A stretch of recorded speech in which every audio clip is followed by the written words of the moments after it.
Assalamualaikum warahmatullahi wabarakatuh.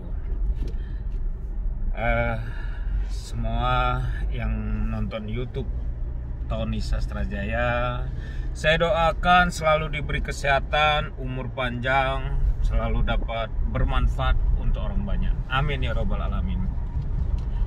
Hari ini kita coba ngasih penjelasan lagi, ngasih ilmu hukum lagi.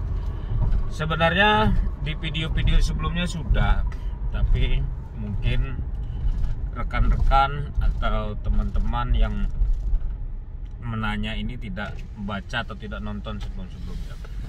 Pak, bisa nggak eksekusi tanah yang bukan atas nama? Dia cerita bahwa sertifikat itu atas nama bapaknya, terus anaknya nyekolahin. Sekarang mau dilaporin polisi karena dia tidak keluar rumah. Oke. Jadi selalu atau sering saya bilang, kita harus bedakan harta bergerak dan harta tidak bergerak. Harta bergerak itu apa sih? Mobil, motor. Nah, jadi harta bergerak yang punya BPKB yang memiliki, walaupun mobil A namanya B tapi dia pegang BPKB, yaitu dia memiliki. Nah, motor juga beda dengan harta tidak bergerak. Harta tidak bergerak itu apa? Tanah, rumah, kebun, sawah dan lain-lain. Itu bukti kepemilikannya kita lihat.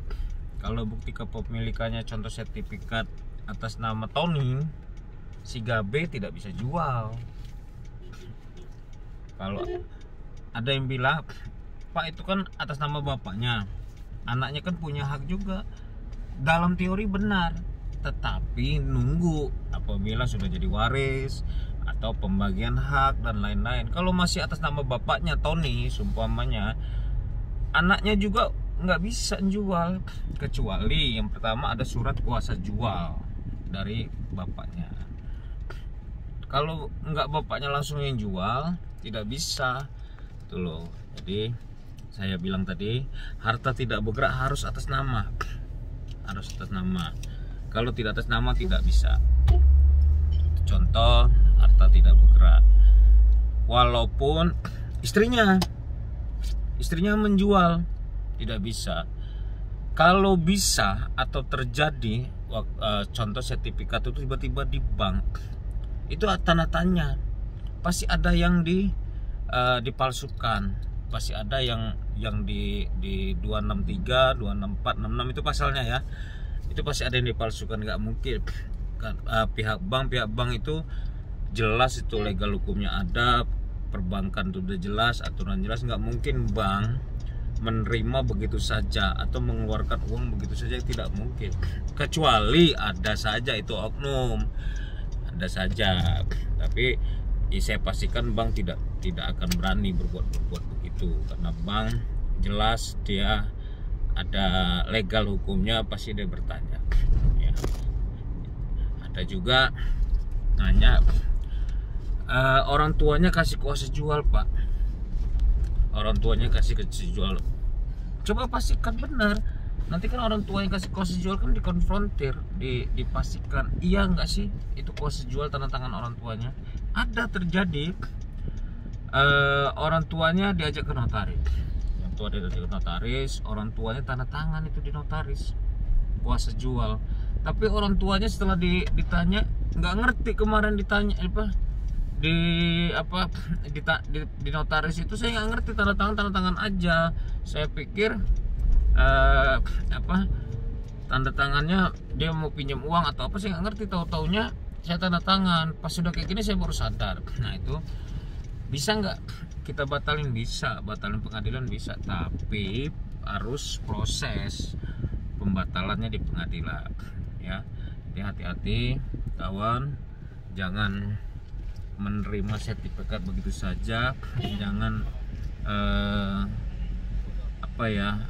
menyekolahin punya orang tua, punya kakak, punya adik dan sebagainya. Yang jelas kalau bukan atas nama tidak bisa, sekali lagi tidak bisa. Bagaimana kalau itu sudah di bagaimana kalau sertifikat itu sudah di bank, bisa tidak mengambilnya? Bank tidak semudah itu juga mengeluarkan, harus proses pengadilan, kita gugat apakah itu masuk perbuatan melawan hukum ataukah uang prestasi. Nah, kita harus dipelajari betul. Tadi juga ada satu perkara yang sekarang lagi proses di pengadilan. Tadi anaknya nyekolahin di dalam itu, orang tuanya juga memberi kuasa jual. Itu bagaimana? Nah, terus orang tuanya merasa dia tidak pernah sama sekali menjual, dia tidak pernah merasa sama sekali tanda tangan, dia tidak mengetahui itu bahwa itu tanda tangan orang tuanya, bukan itu loh, tanda tangan dia bukan. Itu lagi proses di pengadilan. Oke, paham? Mungkin mudah-mudahan penjelasan saya ini bisa dipahami, bisa dimengerti. Kalau tidak paham, kurang paham, tidak mengerti, bisa kontak langsung atau WA langsung atau SMS saya di nomor handphone 08211 0934 469. Itu nomor simpati saya sudah beredar. Siapapun boleh WA, siapapun bisa melihat, siapapun bisa telepon ke nomor itu, bisa. Sekali lagi, atau komen tuh di bawah, komen di komentar YouTube saya ini beredar, bisa komentar di bawah permasalahannya apa dan gimana. Oke, itu bedanya antara harta bergerak dan tidak bergerak. Kalau harta bergerak ya mobil, motor, ada STNK, ada BPKB, itu bukti pemilikannya di BPKB. Beda dengan harta tidak bergerak. Semoga bermanfaat teman, semoga bermanfaat untuk kita, semoga kita dapat bermanfaat untuk masyarakat banyak, dapat bermanfaat bermacam-macam cara ya. Mudah-mudahan dengan saya memberi pengetahuan, dengan saya memberi ilmu, dapat bermanfaat. Nah, mudah-mudahan dengan ilmu yang saya kasih, ilmu yang saya berikan di YouTube saya ini, semoga dapat bermanfaat. Semoga menjadi ilmu, biar kita berhati-hati, menjadi ilmu supaya kita mengerti hukum, menjadikan panglima, hukum sebagai panglima. Jadi kalau hukum dikedepankan, kita berbuat jahat, kita ingin tidak benar, kita takut. Oke, semoga bermanfaat ya. Sekali lagi dari Lampung Tengah, Tony Sastrajaya SHMH. Assalamualaikum warahmatullahi wabarakatuh.